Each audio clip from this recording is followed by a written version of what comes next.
అధికారంలో ఎవరున్నా కొందరు మాత్రం జాక్పాట్ కొట్టేస్తుంటారు. అర్హతలున్నా లేకపోయినా సరే అందరం ఎక్కేస్తుంటారు.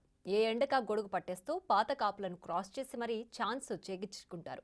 ఇది ప్రస్తుతం అంబేద్కర్ ఓపెన్ యూనివర్సిటీ వీసీగా నియమితులైన ఘంటా చక్రపాణిపై కాంగ్రెస్ శ్రేణుల్లో మోగుతున్న గంట. అదెలా సాధ్యమైంది? ఇదే ఇప్పుడు సస్పెన్స్గా మారింది.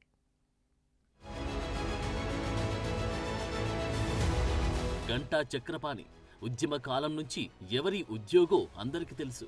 రాష్ట్రం సిద్ధించాక ఆయనకు దక్కిన పదవులు తెలుసు.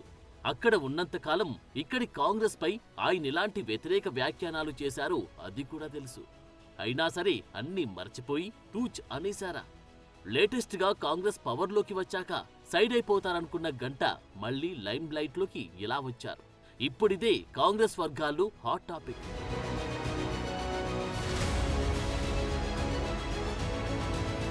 తాజాగా ఘంటా చక్రపాణిని Ambedkar open university vice chancellor గా నియమించింది తెలంగాణ ప్రభుత్వం. అయితే ఏ ప్రాతిపదికన ఆయన్ను నియమించారో అర్థం కాక బుర్ర బద్దలు కొట్టుకుంటున్నారు కొందరు.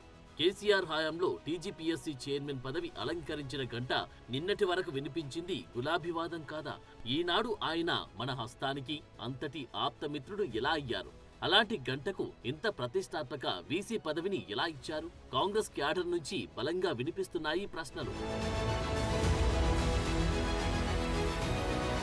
ప్రభుత్వాన్ని ఇన్నాళ్లు తిట్టిపోసిన వాళ్లను నెత్తిన పెట్టుకోవడం ద్వారా పార్టీ శ్రేణులకు ఏ సంకేతమిస్తున్నట్టు అన్న ప్రశ్న తలెత్తుతోంది. కేసీఆర్ హయాంలో ఉద్యమకారులను పోరాట గలాలు అనగతొక్కుతున్నా మాట్లాడని గంటా పదవులు తీసుకుని పెదవులు మోసుకున్నారన్న విమర్శలున్నాయి. ఇప్పుడు ఆయన్ని అందలం ఎక్కించడం ఎంతవరకు సమంజసమంటూ లోలోన ఉడికిపోతుంది కాంగ్రెస్ క్యాడర్. కేసీఆర్ పాలనలో అరాచకాలను నిలదీసిన మేధావులు, ఉద్యమకారులు, కాంగ్రెస్ పార్టీ సింపథైజర్లు ఎంతో మంది ఉన్నా ఏది కోరి గంటానే ఎందుకు ఎంచుకున్నారన్నది చాలా మందికి అంతుపట్టడం లేదు. పార్టీ విజయం కోసం శ్రమించిన వాళ్లను పక్కన పెట్టి ఇలా పక్క పార్టీల కోసం పనిచేసిన వాళ్లకు పెద్దపీట వేయడం ఏంటంటూ ప్రశ్నిస్తున్నారు.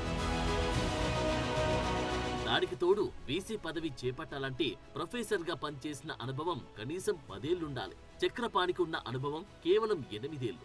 ఇందులో మరో ట్విస్ట్ ఏంటంటే పబ్లిక్ సర్వీస్ కమిషన్ చైర్మన్ పదవి చేపట్టి రిటైర్ అయిన వారిని ప్రభుత్వ పోస్టుల్లో నియమించరాదన్న నిబంధనలున్నాయి. అయినా కూడా గంటాకు ఇంత పెద్ద పదవిని, అది కూడా నిబంధనలకు విరుద్ధంగా కట్టబెట్టడమేంటన్నది కొందరు గట్టిగానే ప్రశ్నిస్తున్నారు. అయితే ప్రభుత్వం దగ్గర కొన్నిసార్లు ఎవరు ఊహించని నిర్ణయాలుంటాయి. వాటి వెనుక బలమైన కారణాలు ఉండొచ్చంటున్నారు. భవిష్యత్తులో వాటి ఫలితాలు కనిపిస్తాయని కార్యకర్తలు కాస్త కూల్గా ఉండాలంటున్నారు కాంగ్రెస్ పార్టీ సీనియర్లు.